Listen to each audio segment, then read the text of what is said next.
જય શ્રી કૃષ્ણ મિત્રો, જય પુરુષોત્તમ ભગવાન। મિત્રો, આજે આપણે પુરુષોત્તમ માસની કથાનો વદ 12નો અધ્યાય 27મો કદ્રી બ્રાહ્મણની કથા વાંચીશું। ત્યાર પછી કથા વાર્તા મેના વ્રતની કથા વાંચીશું। તો અધ્યાય 27મો શરૂ કરીએ। સૂત પુરાણી બોલ્યા, હે સોનકાદિક મુનિઓ, હવે તમને કથા આગળ કહું છું તે સાંભળો। રાજા દ્રઢધનવાને મહર્ષિ વાલ્મીકીએ પુરુષોત્તમ માસની કથા કહીને તેમને આશીર્વાદ આપી વિદાય લીધી। આ પછી રાજાને વૈરાગ્યના વિચારો આવવા લાગ્યા। તેમણે પોતાની રાણી ગુણસુંદરીને કહ્યું, આ સંસાર અસાર છે, તેમાં મનુષ્યને કોઈ જાતનું સુખ નથી। આ દેહ ક્ષણભંગુર છે। હું વનમાં જઈને પુરુષોત્તમ ભગવાનની ભક્તિ કરવા ઈચ્છું છું। પતિની વાત સાંભળી પત્નીને આનંદ થયો। તે પણ તેની સાથે જવા તૈયાર થઈ। રાજા પુત્રને બધો વહીવટ સોંપીને પત્ની સાથે વનમાં ગયો। પૂર્ણ કુટી બાંધી ગંગા કિનારે રહેવા લાગ્યો। પુરુષોત્તમ યમોનો સંકલ્પ કરી વ્રત ચાલુ કર્યું। પુરુષોત્તમ માસ પૂરો થતાં બંનેએ વ્રતનું ઉદ્યાપન કર્યું। તે વખતે વિષ્ણુ ભગવાનના પાર્ષદો આવીને પતિ પત્નીને વિમાનમાં બેસાડીને વૈકુંઠમાં લઈ ગયા। ભગવાન નારાયણ નારદજીને ઉદ્દેશીને કહેવા લાગ્યા, આ માસના વ્રતનો મહિમા અપાર છે। હું તે કહેવા શક્તિમાન નથી। હજારો જન્મોના તપથી જે ફળ મળતું નથી તે આ એક અધિક માસના સેવનથી મળે છે। મનુષ્યની ક્યાંક વાત કરીએ। એક વાંદરાને અધિક માસમાં અજાણતા 3 રાત્રિ સુધી સ્નાન કરેલું, તેથી તે નિષ્પાપ થઈ ગોલોક પામ્યો હતો। આથી કરીને નારદજીએ નારાયણ ભગવાન સમક્ષ જણાવ્યું, આ વાનરે કેવી રીતે વ્રત કરી મુક્તિ મેળવી, ક્યાં સ્નાન કર્યું, તે કોણ હતો, આદિ વિગત મને વિસ્તારથી કહો। નારદજીના આ પ્રશ્નથી ભગવાન નારાયણે જે કથા કહી તે હું આપ સમક્ષ કહું છું। કેરળ દેશમાં એક ચિત્રશર્મા નામનો બ્રાહ્મણ રહેતો હતો। તે ઘણો લોભ્યો હતો। આથી કરીને લોકો તેને કદરી કહીને બોલાવતા હતા। તેની પાસે પુષ્કળ ધન હતું, પણ તે સુખે ખાતો નહીં, સારા વસ્ત્રો પહેરતો નહીં, ભગવાનની પૂજા કરતો નહીં, ધર્મ કાર્યમાં કોઈ જાતનું દાન કરતો નહીં। તેણે પોતાનું ધન જમીનમાં દાટી રાખ્યું હતું અને નવું ધન આવતું તે પણ તે જમીનમાં દાટી દેતો। ભિક્ષાવૃત્તિ કરીને તે પોતાનું ગુજરાન ચલાવતો। તેના લોભિયાપણાને લીધે લોકો તેને ભિક્ષા આપવાનું ટાળતા। આથી એક દિવસ તે નગરની બહાર આવેલા બાગમાં માળી તરીકે રહ્યો। ત્યાં ઝૂંપડું બાંધીને તે રહેવા લાગ્યો। તેણે બાગને લાગતું બધું કામ શીખી લીધું। બાગના માલિકે હવે નગરમાં રહેવાનું રાખ્યું। હવે બાગને લાગતા બધા કામની જવાબદારી ચિત્રશર્મા ઉપર હતી। આનો ખોટો લાભ તે લેવા લાગ્યો। જે ફળો થતા તે પોતે વેચી નાખી નાણાં ઊભા કરતો। બાગનો માલિક પખવાડિયે હિસાબ માટે આવતો, ત્યારે અટમ સટમ સમજાવી ચિત્રશર્મા તેને ખાલી હાથે પાછો કાઢતો। એક વખત તે ઘણો માંદો પડ્યો અને તે મૃત્યુ પામ્યો।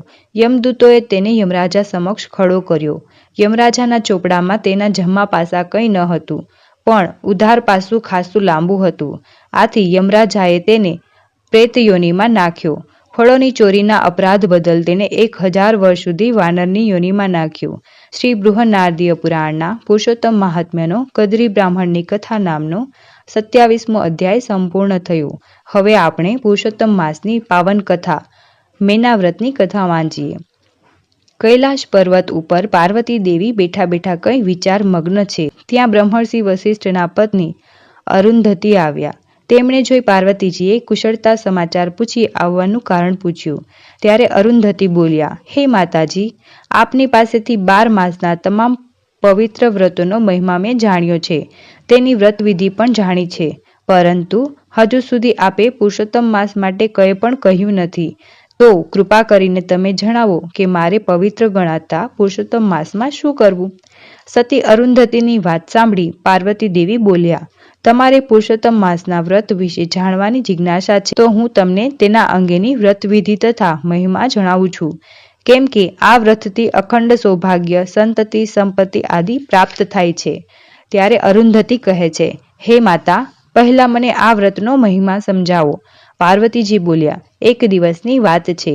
હું અને શિવજી સોગટાબાજી રમી રહ્યા હતા। તે સમયે મારા માતાજી મેનાવતી પધાર્યા। મેં સોગટાબાજી પડતી મૂકી હું મારા માતાજી સાથે સુખ દુઃખની વાતો કરવા લાગી। વાત વાતમાં મારી માતાજીએ મને ફરિયાદ કરી, હે દીકરી, મૃત્યુલોકના માનવીઓ તેને જગદંબા તરીકે પૂજે છે અને તારા જુદા જુદા વ્રત કરે છે, તારી નિરંતર ભક્તિ કરે છે, ગુણગાન ગાય છે, મને આનાથી હર્ષ થાય છે. દરેક મહિનાના બધાય વ્રત પર્વોમાં લોકો મંગલ કરવા તને પૂજે છે, જ્યારે મને કોઈ ઓળખતું જ નથી. મારા માથે કોઈ ફૂલની એક પાંખડીએ ચડાવતું નથી. તારી પૂજાના 360 દિવસ, જ્યારે મારે માટે અડધી ઘડીએ નહીં. માતાજીના વચનો સાંભળી મેં તેમને પુરુષોત્તમ માસનો મહિમા જણાવી, વ્રતવિધિ જણાવી અને એ વ્રત કરવા કહ્યું. ત્યારથી તેમણે દર પુરુષોત્તમ માસમાં લેવાતું મેના વ્રત કરવા માંડ્યું. અરુંધતી બોલ્યા, માતાજી, મને પણ પુરુષોત્તમ માસના મેના વ્રતની વિધિ બતાવો. હું પણ તે વ્રત પૂર્ણ ભાવથી કરીશ. પાર્વતીજીએ પુરુષોત્તમ માસમાં આવતા મેના વ્રતની વિધિ બતાવતા કહ્યું, જ્યારે પુરુષોત્તમ માસ આવે ત્યારે શુક્લ પક્ષની ત્રીજના દિવસે સવારે વહેલા ઉઠી અને સ્નાન કરી સ્વચ્છ વસ્ત્રો પહેરી બ્રાહ્મણ સમક્ષ વ્રતનો સંકલ્પ કરવો. પછી ઘરમાં પવિત્ર જગ્યાએ એક પાટલા ઉપર લાલ વસ્ત્ર પહેરી ધતુરાના 5 ફૂલ મૂકી દેવની સ્થાપના કરવી. આ વ્રતમાં મારી માતા મેનાવતીનો મહિમા છે. એટલે હાથી ઉપર તે પતિ અને પુત્ર સાથે બેઠા હોય તેવી સોનાની કે ચાંદીની મૂર્તિ બનાવી. પછી 5 સૌભાગ્યવતી સ્ત્રીઓ સાથે બ્રાહ્મણના હાથે પ્રતિષ્ઠા કરાવવી. ગાયના ઘીનો અખંડ દીવો પ્રગટાવવો અને રોજ પ્રાતઃકાળે સ્નાન કરી પુષ્પ તથા બધા સુગંધિત દ્રવ્યો વડે મૂર્તિની પૂજા કરવી. નૈવેદ્ય ધરાવવું, આરતી ઉતારવી. આ વ્રતમાં શક્ય હોય તો ધારણા પારણા કરવા, નહીતર એકટાણું કરવું. આ પ્રમાણે વિધિ સહિત આખો પુરુષોત્તમ માસ કરવો. મહિનો પૂરો થતાં વ્રતનું ઉજવણું કરવું. છેલ્લે મૂર્તિનું પૂજન કરી બ્રાહ્મણને સજોડે જમાડી દક્ષિણા દાન આપી રાજી કરીને વિદાય કરવા. આ દિવસે યથાશક્તિ દાન કરવું. હવે આ વ્રત કરવાથી શું લાભ થાય છે તે જણાવવું. આ વ્રત કરનાર સ્ત્રીનો ચૂડી ચાંદલો અખંડ રહે છે. તેની ગરીબાઈ ટળે છે. સંતાપ દૂર થાય છે. સુખ શાંતિ અને સમૃદ્ધિ મળે છે. કુટુંબમાં વ્રત કરનારના માન વધે છે. પાર્વતી દેવી પાસેથી મેના વ્રતનો મહિમા, વ્રતવિધિ અને લાભ જાણી લીધા પછી અરુંધતી પાછા ફર્યા. તેમણે એ વ્રત કર્યું અને સમસ્ત જગતમાં એ વ્રતનો પ્રચાર કર્યો. મેના વ્રતની કામના મનની પૂરણ થાય. દુઃખ માટે સુખ મળે ને શાંતિ થાય. બોલો પુરુષોત્તમ ભગવાનની જય.